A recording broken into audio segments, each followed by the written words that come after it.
Capítulo 2. A formação da Suméria, do Egito e da Índia. Na noite de 2060 a.C., na cidade-estado de Ur, Mesopotâmia, uma nave do tamanho de uma cidade pairou sobre ela com uma forte luz que fez a noite parecer dia. Depois, partiu em alta velocidade em direção à lua cheia. Antes de desaparecer na imensidão prateada do cosmos, o colossal disco de luz bioplasmática emitiu dois feixes luminosos e silenciosos que desceram como estrelas cadentes em direção às ruas de barro e tijolos da antiga civilização. Não eram raios de destruição ou de poder bélico, mas o sopro da própria vida divina. Eram as almas puras de Atlas e Electra, despojando-se de suas asas brancas e de sua glória celestial para abraçar a densidade da matéria terrestre. Nos aposentos silenciosos de duas casas distintas em Ur, duas mulheres dormiam profundamente, alheias ao pânico e à admiração que a nave causara do lado de fora. Elas não eram humanas comuns, mas velhas almas pleidianas que haviam encarnado décadas antes, preparando o ventre e a ressonância genética e espiritual exata para abrigar os guardiões do equilíbrio. O feixe de luz dourada atravessou o teto de palha e barro da primeira casa, banhando o ventre da futura mãe de Atlas com uma energia quente, firme e corajosa. No mesmo instante, do outro lado da cidade, o feixe de luz azul e prateada envolveu o ventre da segunda mulher, depositando a essência doce, poética e compassiva de Electra. Durante a transição da quinta dimensão para a terceira, as consciências cósmicas dos dois anjos começaram a adormecer. A lembrança cristalina do grande salão de Alcione, do conselho dos sábios e de suas majestosas asas foi coberta pelo véu do esquecimento, a ilusão de Maia, necessária para que pudessem viver, erar e evoluir como mortais. Suas mentes celestiais repousarão, reduzindo a vastidão do universo para caberem na fragilidade de fetos humanos. Contudo, enquanto as memórias das estrelas se apagavam na escuridão protetora dos ventres maternos, o fio de amor incondicional que os unia permaneceu perfeitamente intacto, brilhando como uma centelha inextinguível no fundo de seus novos corações de carne e sangue. Eles esqueceriam temporariamente de onde vieram e o que eram, mas a força magnética daquele amor predestinado faria com que, no tempo exato ditado pelo destino, sob o sol quente dos rios Tigre e Eufrates, suas almas se reconhecessem e seus olhares se encontrassem novamente para reacender a luz da paz na terra. O silêncio que se seguiu à partida da imensa nave de luz foi mais ensurdecedor do que qualquer tempestade. A noite, que por breves e aterrorizantes minutos havia se transformado em um meio-dia ofuscante, recuperou seu manto de trevas, iluminada apenas pelas tochas que agora tremiam nas mãos dos guardas atônitos. No terraço mais alto do Palácio Real, adjacente ao majestoso zigurate, o rei de Urulugal, soberano supremo da Suméria e de Aquead, encontrava-se caído de joelhos. Seus pesados ornamentos de ouro e lápis lazuli tilintavam contra o chão de pedra enquanto ele tentava recuperar o fôlego. Durante a passagem da nave, a luz havia sido tão pura e penetrante que o monarca sentiu como se sua própria alma estivesse sendo dissecada. Não era o fogo destruidor das armas que ele conhecia, era uma presença insuportavelmente pacífica, algo que sua mente, moldada para a guerra e a dominação, não conseguia processar. Lentamente, o rei ergueu-se, apoiando-se no parapeito de tijolos de barro. Ele olhou para a cidade abaixo. O povo de Ur havia saído de suas casas, deitando-se de rosto no chão, murmurando preces febres. Guardas. Sacerdotes. O rugido do rei rasgou a noite, carregado de um pânico que ele tentava disfarçar com ira. Tragam-me o sumo sacerdote de Nena imediatamente. Em poucos minutos, o conselho real e os magos da corte se reuniram no salão do trono. O sumo sacerdote, um homem idoso e astuto, cujos rituais eram secretamente inspirados pelas diretrizes de medo dos Anunnakis, adentrou o recinto com o semblante sombrio. Vossa Majestade, começou o sacerdote, curvando-se. O que foi aquilo que ofuscou o nosso zigurate e partiu em direção ao domínio de Nena, o deus da lua? Exigiu o rei, com os olhos arregalados. Foi uma bênção dos deuses celestes ou um demônio vindo dos abismos? As portas do céu se abriram para nós. O sumo sacerdote, cuja mente há muito havia sido sintonizada com a frequência reptiliana do controle, sabia que a luz daquela nave não pertencia aos seus mestres Anunnakis. Ele percebeu o perigo: se o povo acreditasse que havia uma força superior de paz e luz que não exigia sacrifícios de sangue ou escravidão, o império ruiria. Não foi uma bênção, grandiloquentemente o sacerdote, a voz ecoando com uma gravidade calculada pelo medo. Aquilo foi uma aberração, um falso sol criado por espíritos traidores que invejam a glória de Ur. Eles buscam enfraquecer o nosso povo com a ilusão da paz, para que abandonemos nossas armas e deixemos de pagar os tributos aos verdadeiros deuses. O rei franziu o senho, a insegurança dando lugar à desconfiança militar. Uma ilusão, murmurou o monarca, fechando os punhos. Sim, meu rei.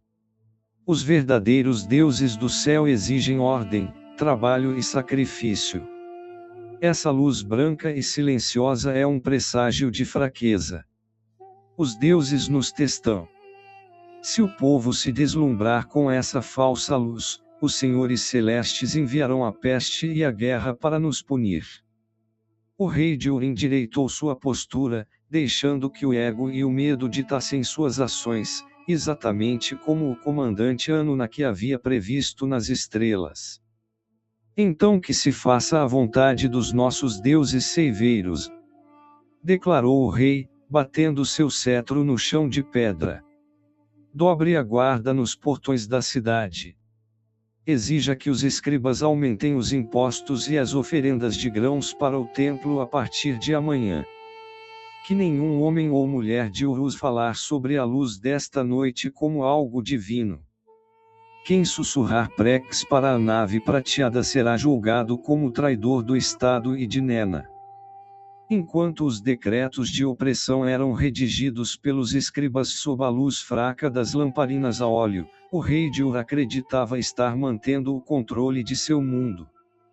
Ele não fazia a menor ideia de que a verdadeira revolução já havia começado, silenciosa e invencível, dormindo pacificamente no ventre de duas mulheres anônimas nas ruas esquecidas de sua própria cidade. A noite de Ur foi apenas o primeiro ato. Após a monumental nave-mãe pleidiana lançar as sementes luminosas de Atlas e Electra nos ventres das mulheres de Ur, a civilização continuou sob o peso da opressão Anunnaki. No entanto, o Conselho das Pleiades não estava inativo. Outras almas pleidianas haviam encarnado na Terra ao longo dos séculos, algumas cientes de sua origem, outras esquecidas, mas todas portadoras de frequências vibracionais elevadas que os Anunnakis detectavam e temiam. Ao longo de décadas, muitos desses portadores da luz foram capturados pelas forças Anunnakis e Reticulis Greys. Eles não foram mortos, mas transportados para a Estação Luna 7, uma base secreta e brutal construída nas sombras profundas do Mer Tranquillitatis, o Mar da Tranquilidade, na Lua da Terra. Ali, em um habitat de arquitetura brutalista e fria, os pleidianos encarnados foram submetidos a experimentos cruéis de extração de energia consciencial, Louche, definhando no ambiente inóspito enquanto seus captors se alimentavam de seu desespero. O Conselho Pleidiano, monitorando a situação com angústia, designou a comandante Liora, uma veterana Apurative pleidiana conhecida por sua perspicácia e compaixão, para liderar uma missão de resgate.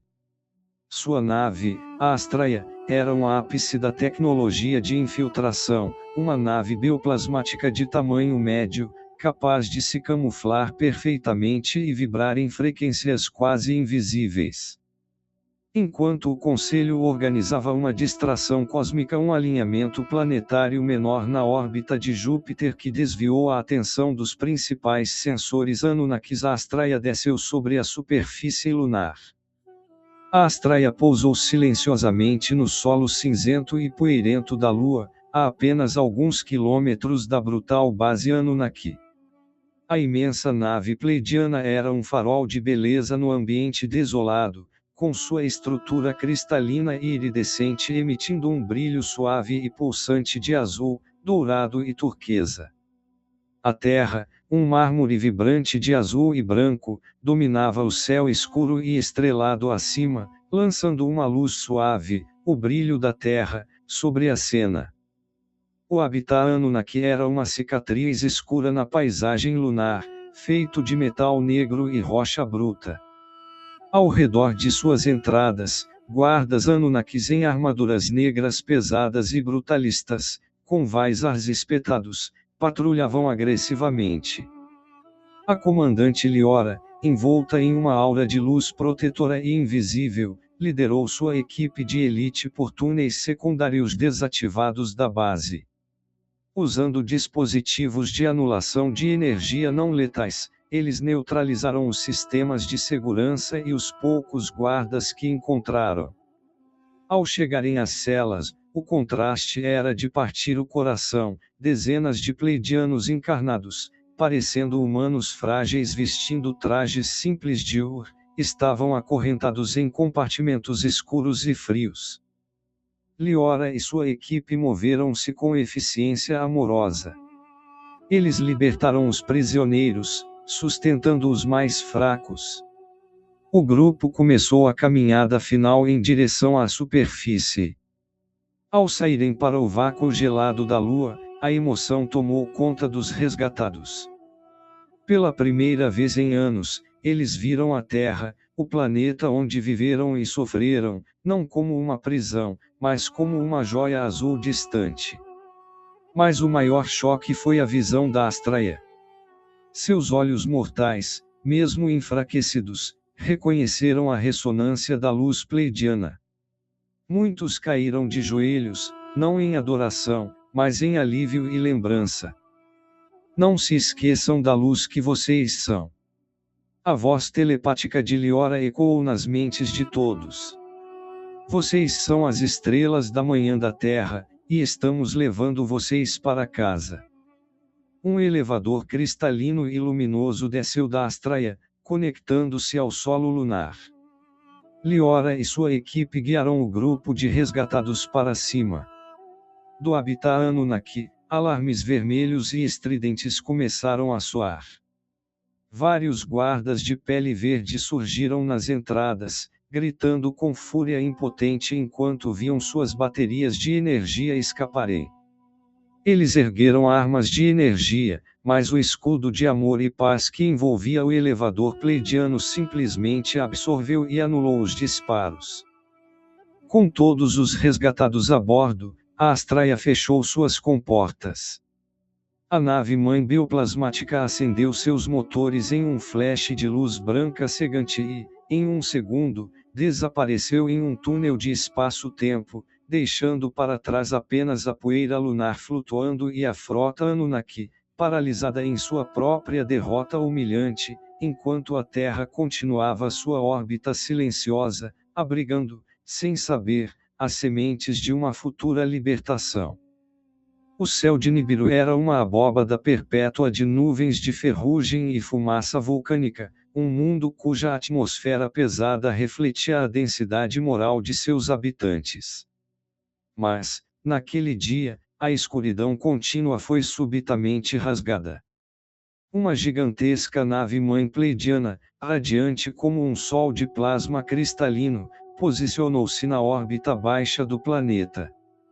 Sua luz azul e dourada não apenas iluminou a superfície árida, mas interferiu na gravidade local, silenciando os motores das imensas fornalhas e paralisando as frotas de guerra Anunnakis no solo.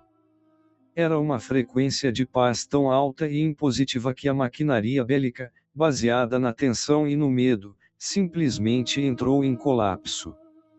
No coração da capital, dentro da câmara megalítica da Grande Pirâmide Real, um pânico silencioso tomou conta da elite. Os sábios Anunnakis, com suas escamas robustas e vestes pesadas adornadas com o ouro saqueado de dezenas de mundos, tentaram levantar-se de seus tronos maciços para soar os alarmes. Contudo, uma força invisível, a pura e esmagadora densidade do amor incondicional os manteve sentados, anulando a vontade de seus egos imperiais. Do centro do teto piramidal, um pilar de luz desceu até o chão de ônix e obsidiana. Dele, materializou-se uma anjo pleidiana. Suas imensas asas brancas irradiavam uma luminosidade que fazia as pilhas de tesouros ao redor parecerem lixos sem vida.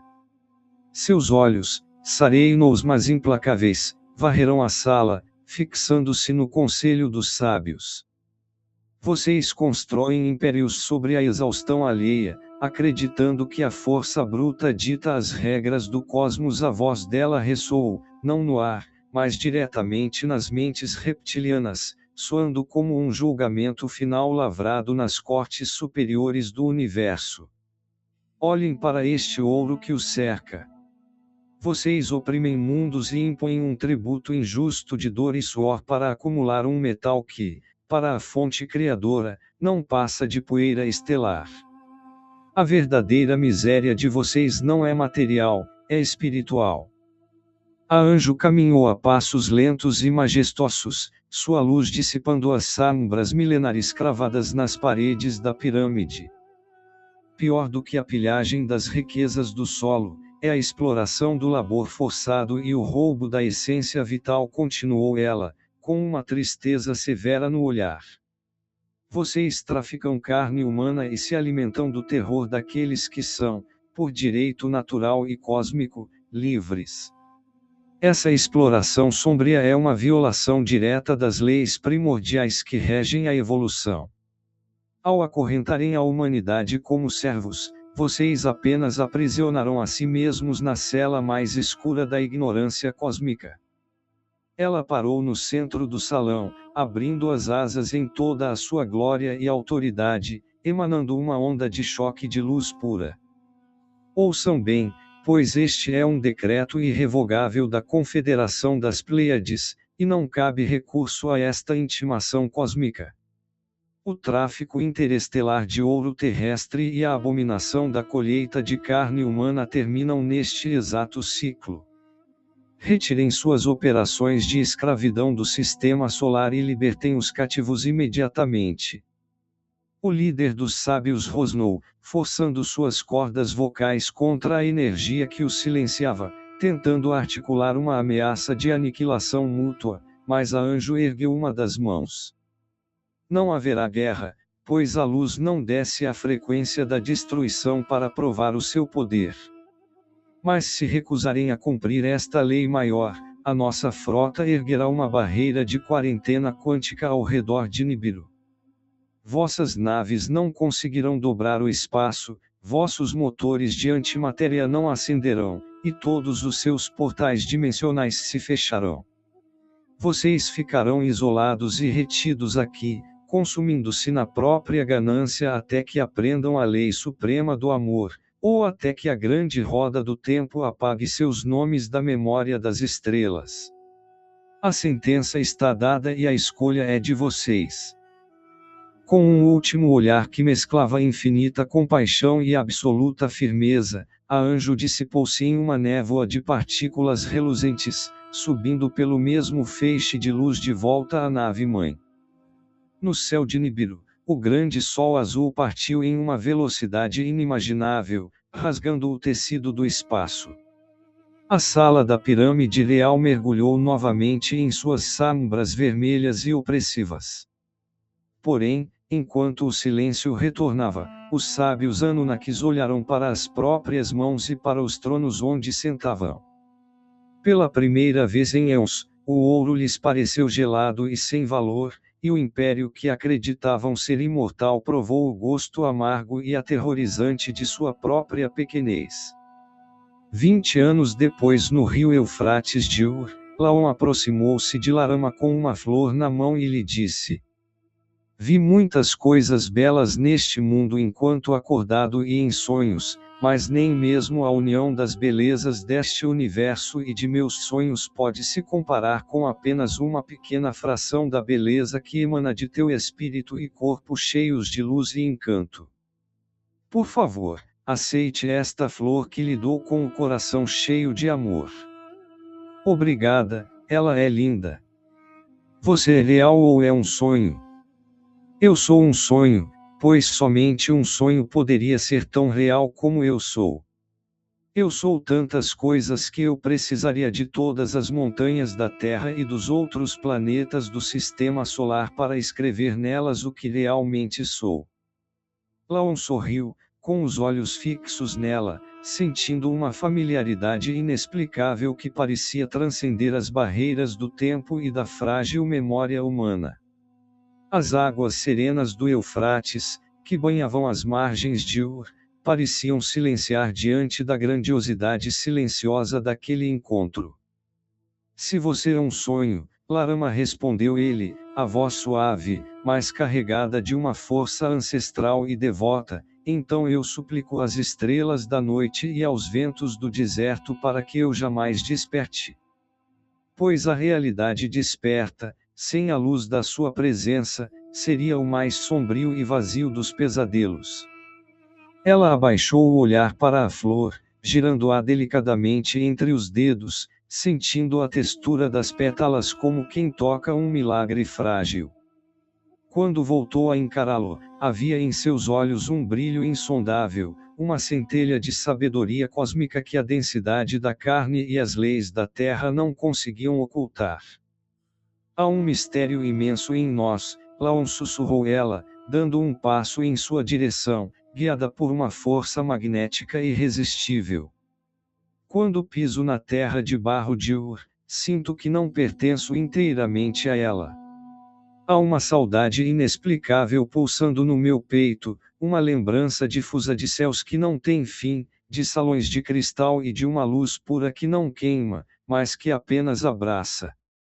E o mais estranho de tudo, quando olho para você, o meu espírito não o enxerga como um estranho. Eu sinto que já o amei antes de o tempo existir, em mundos que nossos olhos mortais sequer conseguem imaginar. Laon estendeu a mão, trêmulo, e tocou levemente o rosto de Larama. No instante em que suas peles se encontraram, uma onda de energia cálida, profunda e luminosa percorreu a alma de ambos. Por uma fração de segundo minúscula, a poeira das ruas da Mesopotâmia e o calor do sol sumério desapareceram de suas mentes.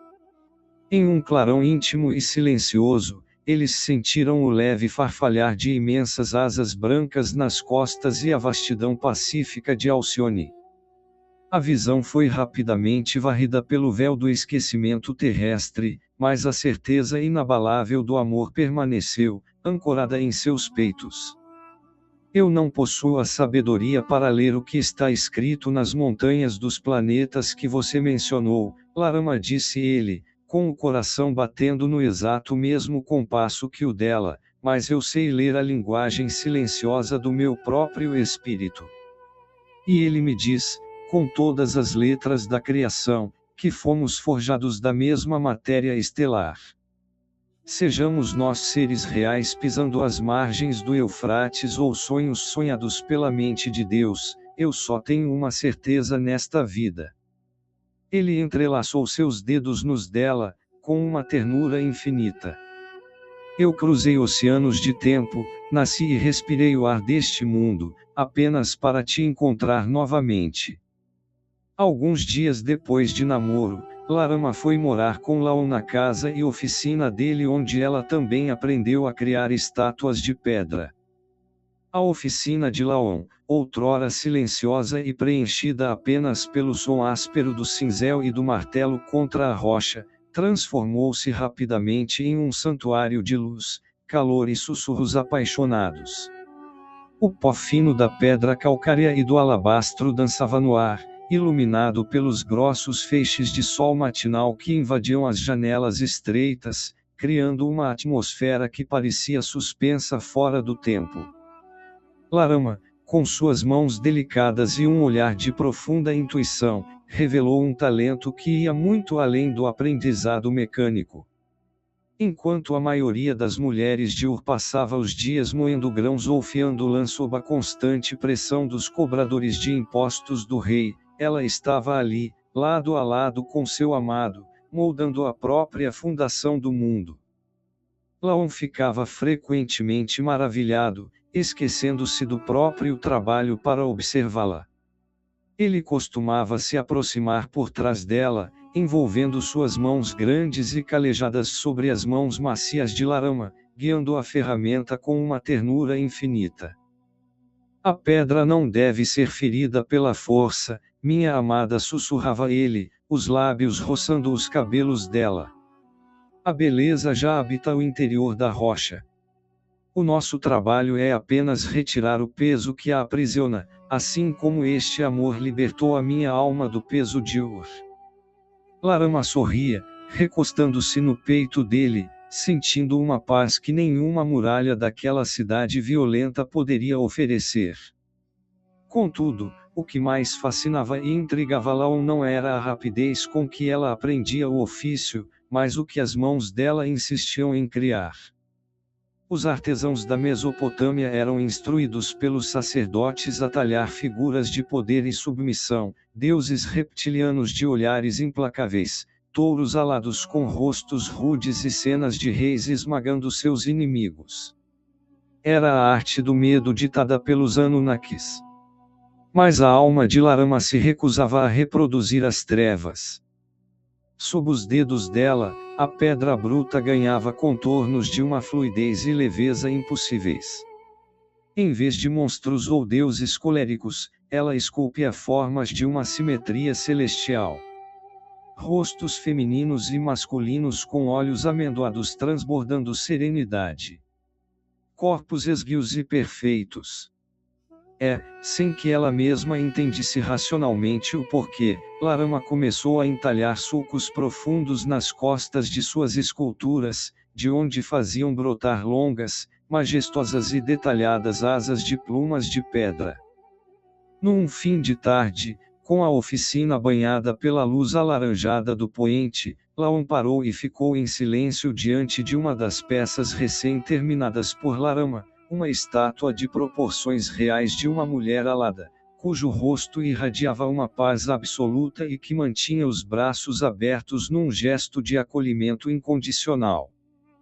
Eu nunca vi deuses como estes nos campos do Zigurate de Nena, disse Laon, a voz embargada pela emoção, passando os dedos trêmulos pelas penas de alabastro. Essa criatura não inspira o terror que nos ensinam a sentir. Ela inspira uma saudade profunda. Onde você a viu, Larama? De onde vêm essas asas que você liberta da pedra? Larama soltou o cinzel e limpou o rosto, deixando um leve e charmoso rastro de pó branco na bochecha. Ela olhou para a própria obra, e aquele mesmo brilho antigo e estelar inundou os seus olhos azuis. Eu não os vi nos templos desta cidade, Laon. Eu os vejo quando a noite cai, quando o mundo se cala e eu ouço a voz silenciosa do meu próprio espírito. Ela respondeu, caminhando até ele e segurando seu rosto com ambas as mãos. Eu sinto que não estou imaginando essas formas. Eu estou apenas tentando me lembrar. E quando eu olho fundo nos seus olhos, sinto que você também carrega essas asas, escondidas sob a pele, em algum lugar que a memória deste corpo não consegue alcançar. Abraçados no centro da oficina, rodeados por dezenas daquelas estátuas angelicais que representavam, em sua pureza, um subversivo e silencioso protesto cósmico contra o império do Medo Anunnaki, Laon e Larama não sabiam, mas estavam ancorando as memórias de Alcione no solo firme da terra. Sem disparar uma única arma, com a simples força da arte e da lembrança de um amor imortal, os dois pleidianos começavam a iluminar a escuridão da Mesopotâmia. Certo dia, eles viram na cidade de Ur de longe, o rei Urnamo saindo de um grande e belo edifício público. Larama disse a Laon: aquele é o rei de Ur. É. O que ele fez de importante como rei? Expulsou os góticos, reunificou a região da Mesopotâmia que estava sob o controle dos acadianos, construiu os zigurates e criou as leis do direito sumério. Do que trata estas leis? Danos morais e penas pecuniárias para delitos diversos. Como se chama esse código de leis? Código de Urnamo. Larama observou a comitiva real se afastar em meio à poeira dourada levantada pelos guardas fortemente armados. Ela repetiu as palavras de Laon em um sussurro, como se tentasse compreender a lógica daquele mundo denso. Danos morais e penas pecuniárias, murmurou Larama, com uma sombra de tristeza nublando seus profundos olhos azuis. Ela olhou para as mãos calejadas de Laon e depois para o imponente zigurate ao fundo. Um rei que precisa de códigos gravados em pedra para forçar seu povo a não ferir o próximo é um rei que governa sobre o medo e a ilusão, não sobre a luz. Laon franziu o senho levemente, intrigado. Ele havia crescido acreditando que a Ordem de Urnamo era o ápice da civilização, a única barreira contra a barbárie. Sem as leis do rei, os homens se devorariam. Larama. É a punição que mantém a paz na Mesopotâmia. Isso não é paz, meu amado, é apenas o silêncio dos aprisionados, respondeu ela, virando-se para encará-lo, o vento quente do rio Eufrates balançando seus cabelos. Se as leis de Urnamo cobram prata ou gado por um delito, elas não curam a alma de quem cometeu o mal, nem restauram o coração de quem sofreu. Elas apenas precificam a dor e enriquecem os tesouros do palácio e dos sacerdotes. É a contabilidade do sofrimento, uma invenção de mentes que não compreendem a verdadeira justiça. Laon ficou em silêncio, absorvendo a sabedoria avassaladora daquelas palavras. A presença de Larama desconstruía tudo o que os sacerdotes Anunnakis haviam incutido na mente dos sumérios durante séculos. Você fala como se conhecesse um mundo onde essas leis não são necessárias, disse ele, apertando suavemente a mão dela, sentindo a mesma ressonância cósmica que os uniu desde o primeiro dia. E eu conheço, ela respondeu, tocando o peito dele, bem sobre o coração. Eu sei que a única verdadeira lei do universo não pode ser escrita em tábuas de argila ou pilares de pedra. Ela se escreve no espírito. Onde há amor incondicional, Laon, não há necessidade de punição, de tribunais ou de ouro, pois a vontade de ferir sequer encontra espaço para nascer. O amor é a própria ordem.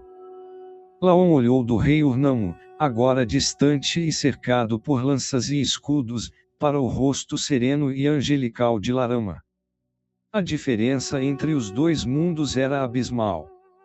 O Império de Ur, moldado pelas frequências de controle e medo, exigia submissão. Mas o Império invisível que Larama trazia no olhar oferecia a mais pura e aterradora das dádivas, a liberdade absoluta. O código de Urnamo pode governar a terra entre os rios Tigre e Eufrates, sussurrou Laon, emocionando-se ao depositar um beijo suave na testa de sua amada, mas é a sua lei, a lei da compaixão e da luz, que governará a minha alma por toda a eternidade. E o zigurate? Onde fica? Do outro lado da cidade. O que é um zigurate?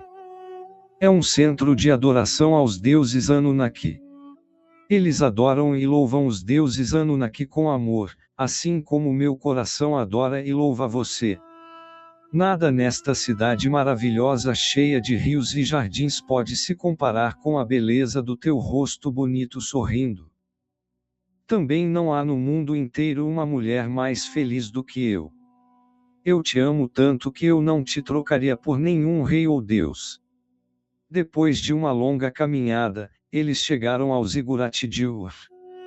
Lahama disse a Laon: que estrutura linda! Eu quero ir até lá em cima.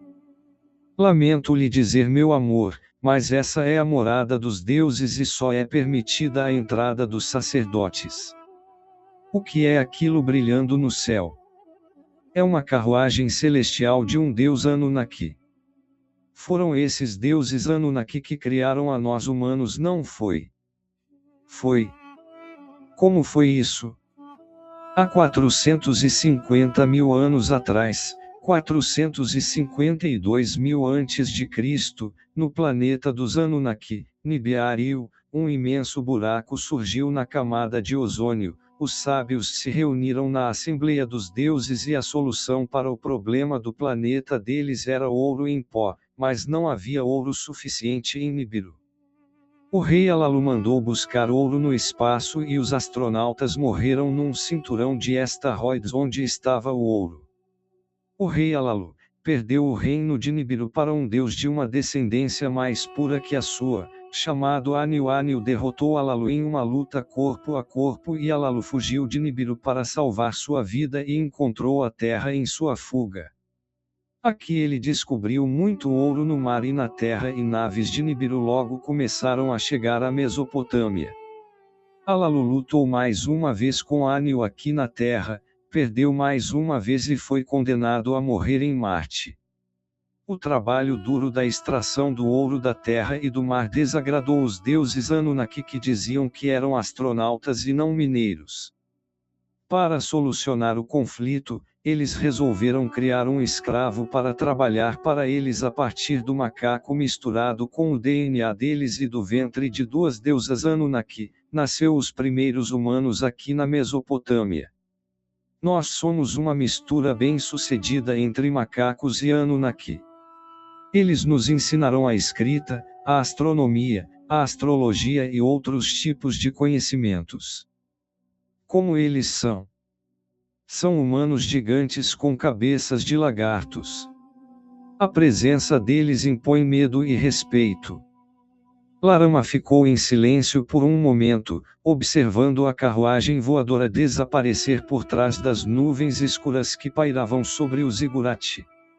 Uma profunda tristeza tomou conta de seus olhos azuis, não por ela, mas pela imensa teia de mentiras que aprisionava a mente de Laon e de toda a humanidade suméria.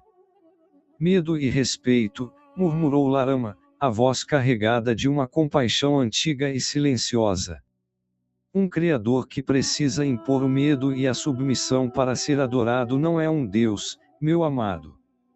É apenas um tirano escondido atrás de sua própria tecnologia. Laon arregalou os olhos, olhando apressadamente para os lados, o instinto de sobrevivência falando mais alto. Fale baixo, Larama. Sussurrou ele, puxando-a gentilmente para mais perto de si. As paredes de Ur têm ouvidos, e a ira dos sacerdotes de Nena é implacável com quem ousa questionar a vontade dos que vieram do céu. Larama sorriu, aquele mesmo sorriso sereno e invencível que desarmava qualquer aflição no coração dele. Ela ergueu a mão e tocou suavemente o peito de Laon, bem sobre o coração, sentindo as batidas fortes e ritmadas. Eles podem ter misturado o próprio sangue com o das feras desta terra para moldar a carne humana. Podem ter nos ensinado a desenhar estrelas no papiro, a erguer cidades e a contar o tempo. Mas escute bem, Laon, não foram os deuses de Nibiru que sopraram a eternidade dentro de nós. O que anima você, o que faz o seu coração ser capaz de um amor tão puro que me fez esquecer de todos os mistérios do universo, não veio do sangue frio de um lagarto, e muito menos da mente de um escravo. De onde veio, então? Perguntou ele, hipnotizado, sentindo novamente aquela vertigem suave, como se a voz dela estivesse destrancando portas celestiais em sua própria memória adormecida. Da fonte criadora de tudo o que existe, respondeu ela, com o olhar brilhando como o de uma rainha das estrelas. Os Anunnaki contam essa história para que a humanidade acredite que seu único propósito de existir é servir, sofrer e cavar o pó da terra. Eles diminuem o nosso espírito para que os seus impérios de pedra e ouro pareçam imensos. Mas a verdade é que a centelha de luz que habita em você é muito mais antiga e poderosa do que todos os reis e falsos deuses desta cidade. Laon olhou para o imenso zigurate à sua frente. Pela primeira vez em toda a sua vida, a colossal estrutura de tijolos não lhe pareceu majestosa ou divina, pareceu-lhe apenas uma fria e pesada gaiola. A presença de Larama, suas palavras e a frequência de paz que emanava de sua pele desfaziam, em instantes, milênios de doutrinação baseada no terror. Se o que você diz é verdade, Laon sussurrou, acariciando o rosto macio dela, sentindo uma coragem indescritível inundar o seu peito. Então nós somos muito mais do que uma raça criada para a servidão. Nós somos as próprias estrelas disfarçadas de barro, Laon disse Larama, entrelaçando seus dedos nos dele, e é por isso que eles nos temem. De mãos dadas, eles deram as costas para o zigurate de Uri, para a morada dos opressores. Caminharam de volta para a oficina, onde as esculturas de anjos de asas abertas os aguardavam em silêncio. Ali, longe dos olhos dos gigantes reptilianos, a verdadeira rebelião cósmica continuava a ser moldada, provando que nem todo o ouro de Nibiru poderia comprar ou aprisionar a força de um amor verdadeiro. Eles retornaram de mãos dadas para a pequena oficina, onde dezenas de estátuas de anjos com majestosas asas de pedra os aguardavam em silêncio. Ali, longe dos olhos dos falsos deuses e de seus reis de barro, os dois pleidianos encarnados continuaram a esculpir a memória viva de Alcione, provando que o amor, mesmo disfarçado sob a poeira de um mundo esquecido, é a única força capaz de reescrever a história do universo. Assim que anoiteceu, Laon e Larama subiram no teto de sua casa, acenderam um fogo, olharam para a lua, beberam cerveja, fizeram uma oração para a divindade lunar suméria, a deusa Nena, e dormiram do lado um do outro. Sob a luz prateada que banhava a cidade-estado de Ur, o fogo no terraço foi lentamente se reduzindo a brasas adormecidas. O silêncio da noite mesopotâmica era quebrado apenas pelo sussurro distante das águas do Eufrates e pelo respirar calmo dos dois amantes. Enlaçados sob o vasto céu estrelado, os corpos físicos de Laon e Larama repousavam na densidade do barro e da palha, mas suas almas, momentaneamente libertas pelo véu do sono, iniciaram uma jornada de regresso. Enquanto a oração à divindade lunar ainda ecoava como um eco suave em suas mentes mortais, a consciência de ambos transcendeu as muralhas de Ur e a própria gravidade da Terra. No plano astral, o cenário rústico do terraço dissolveu-se. De repente, eles não estavam mais deitados sob o céu do deserto. Laon e Larama viram-se de pé, flutuando em um mar de poeira estelar azul e dourada. Quando olharam um para o outro, as roupas simples de artesãos sumérios haviam desaparecido. Em seus lugares, vestes de luz translúcida envolviam suas essências e, das costas de ambos, imensas e majestosas asas brancas se abriram em toda a sua glória celestial. O esquecimento da terceira dimensão, a ilusão de Maia, foi temporariamente suspenso. Você se lembra, meu amado? A voz de Larama, ressoando agora com a majestade cósmica e a doçura infinita de Electra, ecoou não nos ouvidos, mas no âmago do espírito de Laon. Ele olhou para as próprias mãos de luz, depois para o rosto angelical de sua amada, e a memória do grande salão de cristal das Pleiades inundou sua essência. Ele era Atlas, o guardião do equilíbrio. E ela, sua eterna companheira. Eu me lembro, respondeu Atlas, envolvendo Electra em um abraço que fundiu suas horas em uma única e ofuscante chama de amor incondicional. Nós mergulhamos nesta escuridão para plantar a semente da alvorada. A nossa arte talhada na pedra, o nosso amor que floresce no centro deste império de medo, é o farol que ajudará a guiar este mundo para fora da prisão dos falsos deuses. Do alto daquele firmamento espiritual, eles observarão a Terra girando lentamente lá embaixo, uma joia azul e verde envolta nas pesadas malhas de controle dos Anunnakis. Mas, de Ur, exatamente do pequeno ponto onde seus corpos físicos dormiam abraçados, um feixe invisível de luz puríssima irradiava para o cosmos. Essa luz perfurava a barreira de frequência imposta pelos reptilianos com a força inquebrável da paz. Eles compreenderam que a oração feita antes de dormir não fora ouvida por um deus de pedra ou por uma divindade aprisionadora, mas conectará-se diretamente à fonte criadora primordial. O encontro astral pareceu durar milênios, nutrindo suas almas cansadas da gravidade terrestre com a energia pura de Alcione. Mas o tempo na matéria não parava.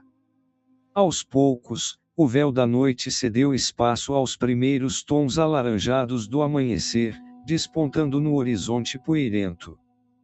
O sonho cósmico começou a se desfazer em névoa luminosa. Atlas e Electra sentiram o peso reconfortante da vida humana chamando-os de volta aos seus corpos mortais. Quando os primeiros raios da manhã aquecerão o terraço em Ur, Laon abriu os olhos.